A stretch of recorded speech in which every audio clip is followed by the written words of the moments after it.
Good morning, Florida lacrosse fans. Thursday, June 16th. Welcome to Morning Coffee. Lee Roggenberg, your host. Let's get the sip out of the way.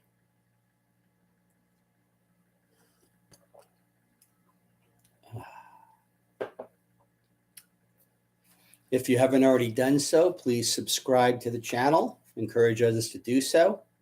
Like the videos. Always appreciate it. We've been getting a couple of comments here and there, and it's good to see that. Please feel free to comment when we post to YouTube, and it's on the homepage of our YouTube channel. Please feel free to comment there too.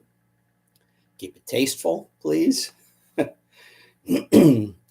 Today, I'm going to spend a little bit of time following up on something that if some of you might have seen Terry Foy's Inside Lacrosse article on yesterday, talking about the NCAA Final Four and changes that he thinks are going to be needed to be made. And he didn't get too much into the solutions part, but I'm sure he's going to be following up on that.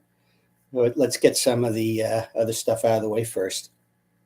Okay, I had mentioned that Sergio Salcido potentially had retired. Let's rescind that. He was actually just picked up by the Redwoods. So he's on their 25-man roster. Good luck, Sergio, getting into the lineup. Nice to see that you're still slinging away and fighting back. Tanner Demling. Tanner runs the website lacrossebucket.com. Tanner has been following us for a while, and he's very young, and it's fun to see his growth as he produces more and more content on his webpage. I'm a little jealous. He's probably old enough to be my grandson, but he's doing a wonderful job over there. So, once in a while, go and check him out. The reason I'm mentioning him is because he did his top freshman articles earlier this month, and there were some Florida connections in there. I thought I'd bring it to you. On attack, he had Jackson Intrieri from Jacksonville as a freshman, star freshman, 31 goals, 30 assists. Also mentioned Ryan Cohn of Michigan, who had 29 goals and 24 assists and is originally from Boca Raton. Although I think he played all of his high school at Avon Old Farms. If someone out there knows any differently, please let us know. On defense, he mentioned Zach Antonio, Fairfield and Plant, 23 ground balls, 19 caused turnovers. As we mentioned, Zach did make my top 15 for power rankings on all classes together. So good to see he's also getting recognition elsewhere. And he also mentioned Jared Chenoy of Richmond and St. Thomas as a specialist article, and 51% of the faceoff. So Tanner, nice to see that you've got those Florida kids in your limelight and on your radar, and keep up the good work. Something we've kind of pushed off before. Let me go through these. The FSLCA put out their 2025 watch list. And since I don't think we've ever read it off, we'll do it now. David Cole, this is, they have 1A and 2A combined by position, so I'm going to do it that way. On attack, David Caldwell, the Bowl School. Luke Dana, Creekside. Jamison Fogelsong, Winter Park. Drew Glass, Montverde. Mac Goodman, Vieira. Gannon Johnson, Lake Mineola. Teddy Cacris, Bishop Moore. Pierce Montez, Jonathan Son, Oakall. John Santana, Calvary Christian. Quinn Zigris, Oxbridge. On midfield, we have Noah Cardoza, Immokalee. Trey Carter, Episcopal School of Jacksonville. I believe that's Glenn's son. Ford Cash, Benjamin School. Mason Hausman, Ponte Vedra. Caden Hayes, Benjamin. Henry Hobby, Bowl School. Connor Hoffman, Vieira. Luke Shale, Lake Mary. Sean Sheehan, Benjamin. Nathan Towers, Bowl School. Jaden Vega, Martin County. Brandon Williams, Montverde. Campbell Zegras, Oxbridge. In goal, we've got listed Jackson Lynch, Vieira. Tyler Trefziger, Oak Hall. In the Fogo position, we got Greer Borey, Bowl School. Dylan Firschman, Benjamin. You've heard me talk about him a lot. Finn Hudson, Mitchell. At the LSM position, we have Aiden Erickson of Jesuit, DJ Goberville of Oxbridge, Ben Vinicetti, hope I got that right, Vieira. On defense, we have Ethan Ball of St. Edwards, Liam Capizzuto of Tocoy Creek, Tucker Chappell of Episcopal School, excuse me, Remington D'Orsay of Oxbridge, Alexander Michelitis, St. Thomas, Miles Sims of Oak Hall, Brandon Strout of Nice, Owen Thomas of St. Thomas, Beckley Waldrop, St. Edwards, and Tommy Weber of Oak Hall. Congratulations to all of you who were named to this. It's obviously a nice honor. You're being recognized for your accomplishments and potential. Now, keep hitting the wall, put in the work, keep working hard. We want to be able to cover you each of the next, 25 would be 3 years. And certainly hope to see many of you next season. Okay. Terry Foy's Inside Lacrosse article yesterday on the Final Four called out some of the things that really should be common sense at this point. To give you an idea of what the issue is becoming, in 2007 in Baltimore, the semifinals at the Ravens Stadium drew 52,000 people, and the finals drew 48,000 plus. First time and only time we've ever gone over 100,000 for the 2 days. In Hartford, this past Memorial Day weekend, semifinals 21,668. That is approximately 60% down. And the finals 22,184. That's a halve. This is not good. This is going in the wrong direction. And for those who are saying, oh, well, what about this? What about that? Driving, cost of the tournament. Anyone watch the women's quarterfinals and semifinals? Didn't look to me like there was an empty seat at Homewood. Now, obviously, Homewood doesn't seat as much, but that's not the issue. The issue is the women's attendance is growing. It's not shrinking. And they could be getting to a point where maybe in another year or two, they're going to outgrow a stadium the size of Homewood. And maybe they've got to go to 15,000 seats. Why is there such an interest growing on the women's side and a declining interest on the men? Terry mentioned one thing in particular that I think is certainly playing into this.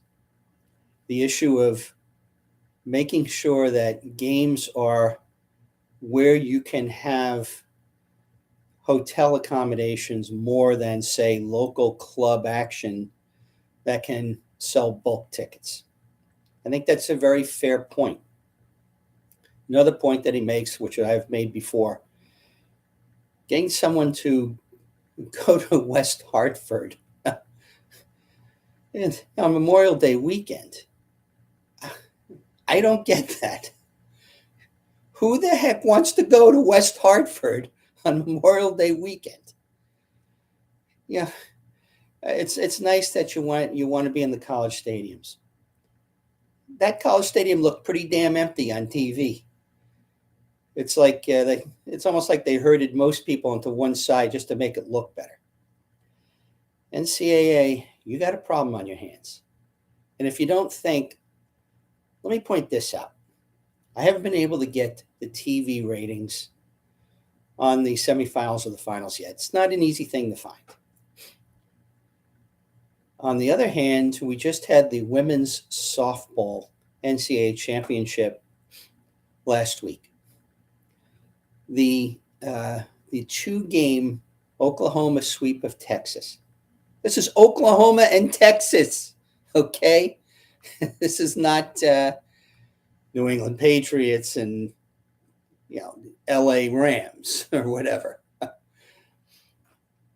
They drew 1,600,000 as an average viewership on ESPN2 in prime time. Let me say it again, 1,600,000 in prime time on ESPN2 for the women's softball finals over 2 days, one of which was head-to-head with the NBA Game 3 final. Now, I have seen numbers in the past for the NCAA championship and the NCAA semifinals. I believe they're around 400,000 for lacrosse. Softball drew 4 times the amount of people watching that lacrosse does. NCAA, this is NASA calling, we have a problem. And it's not going to get better if you continue this ridiculous, short-sighted, everything has to be in the Northeast till the end of time because we're fearful that attendance will fall. That's already happened. Get over yourselves.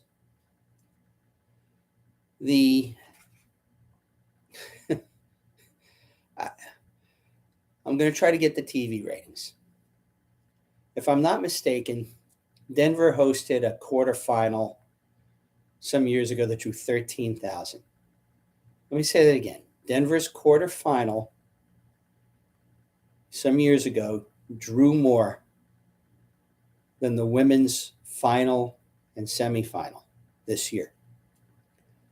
This continued belief that lacrosse cannot be supported in other areas, and that heaven forbid, just once, those of us in Florida or Denver or Indianapolis or Charlotte or Atlanta or Dallas might actually not have to get on a friggin' plane to go attend, might actually help one year. Maybe if the Northeast was starved of the event for a couple of years, you'd start to appreciate it more and what you have. And now you want to have people driving to West Hartford. Well, it's not West Hartford next year. I think we go back to Philly. Anyone walk down the streets of Philly lately? Their DA is about to be recalled or impeached by the Pennsylvania, I guess it's the Senate, the Pennsylvania State Senate that handles that. It's not a fun place to walk around right now. As far as driving, many people from Long Island are going to get in a car with $5 gas and do a day trip to Philly. And maybe you could do it on Amtrak, but that's not necessarily the easiest way to handle this trip. Let me give a little hint here. I live in Boca Raton, Palm Beach County, Broward County.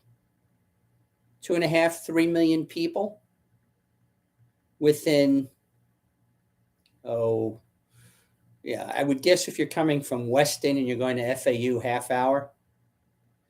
If you're coming from Jupiter, 40 minutes. There are youth programs all over the place that I guarantee you will fill FAU Stadium. That's just an example. At some point in time, if you don't want to watch this sport die on TV, and by the way, it doesn't have to. Anyone who's paid attention, PLL's TV ratings exceeded expectations substantially last year. Haven't seen them yet, haven't been released, but I suspect they're even better. And they're playing on Saturday and Sunday during the day. How do they outdraw the NCAA championship game?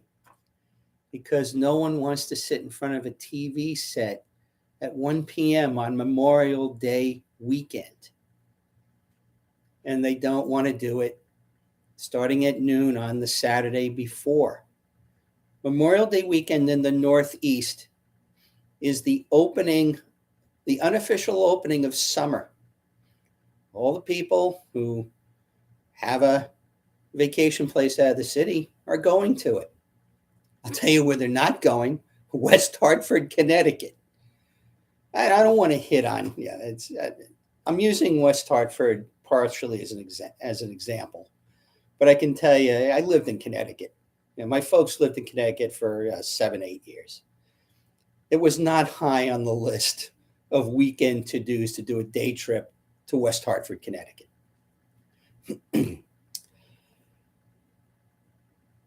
Semifinal, this is one thing Terry said, which I've said also, and I fully agree with him on.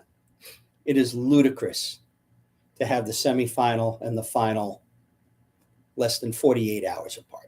That's just ludicrous. We all know that how difficult it is for the team that wins game 2 to win the finals. I don't need Terry to say it for you. 1 in 9, I think, in the last 10 games. I don't even remember who the one was. This is getting out of hand. And if you want to arrest the decline in the sport, you better start paying attention to where it's growing instead of where it's been. Wayne Gretzky's famous saying about hockey: I don't go to where the puck is, I go to where it's going. This state has 22 million people. Trust me, it can host this event somewhere. Orlando, Tampa, Jacksonville, down here, it can host it.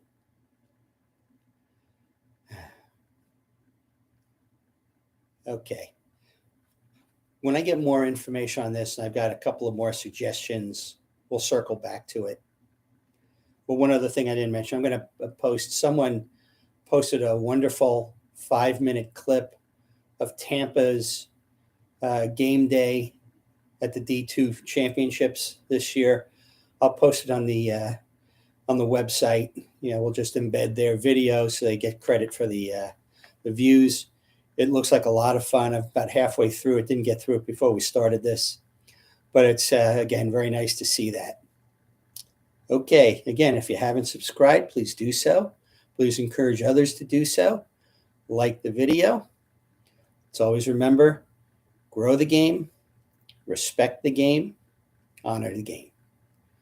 This is Lee Roggenberg, Florida Lacrosse News, saying so long from the Sunshine State.